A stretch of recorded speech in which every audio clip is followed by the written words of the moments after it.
Somewhere in a database right now is your child's grade history, attendance record, medical notes, disciplinary file, counselor observations, and in many cases their social security number.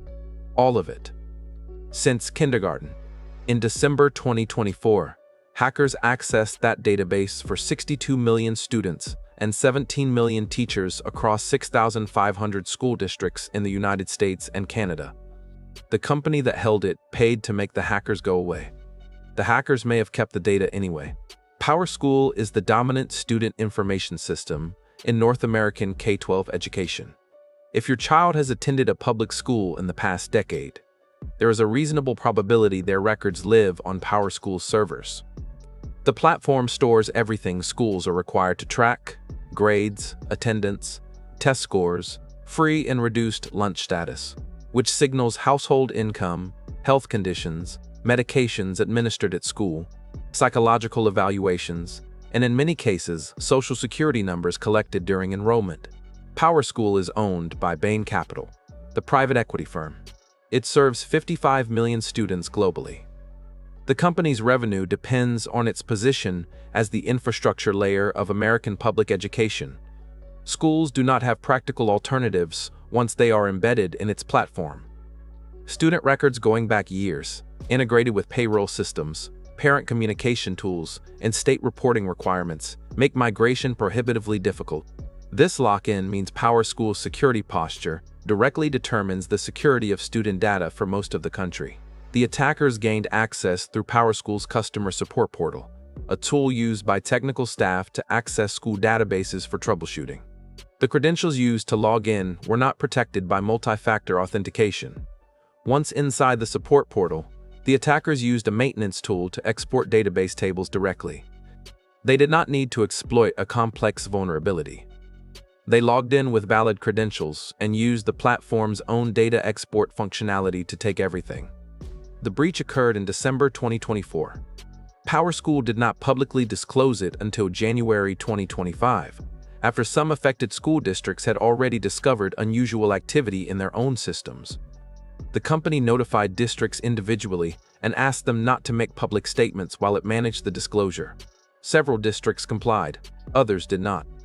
Parents in some districts learned about the breach from news reports before receiving any notification from their child's school. PowerSchool paid the extortion demand.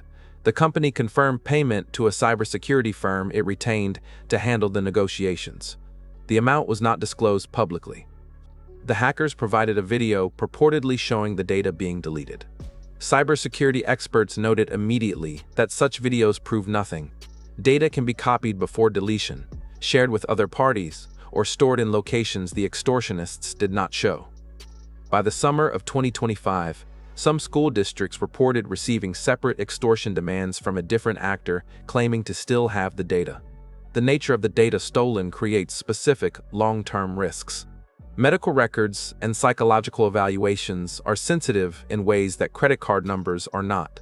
They cannot be changed, and their disclosure carries stigma and real consequences in employment, insurance, and personal relationships. A child's disciplinary record from third grade, a counselor's note about a learning disability, a medication log from middle school.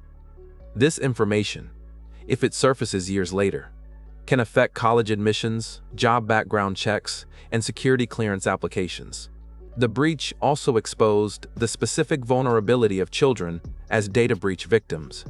Children's social security numbers are unusually valuable to identity fraudsters because children do not apply for credit cards, take out loans, or file taxes. Fraudulent accounts opened in a child's name may go undetected for years, sometimes until the child turns 18 and attempts to establish credit for the first time. By that point, the damage can take years to resolve. The PowerSchool breach prompted calls for stronger federal protections for student data. FERPA, the Family Educational Rights and Privacy Act, governs student records but was written in 1974 and does not address modern cybersecurity requirements. There is no federal mandate requiring school software vendors to implement multi-factor authentication, encrypt data at rest, or meet any specific security standard. The company that holds records on 62 million students was operating a customer support portal without MFA in 2024. The 62 million students in PowerSchool's database include children who are currently in preschool. Their records will be relevant for decades, for college applications, employment background checks, security clearances, medical histories. They did not choose to have their information stored in a centralized database managed by a private equity firm. Their parents had no practical alternative.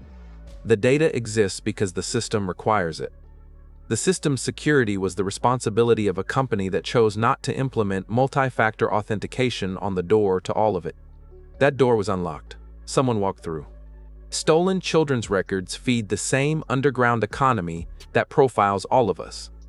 If this stayed with you, how data brokers know more about you than your family goes further into the industry that buys and sells personal data at scale. It is on this channel.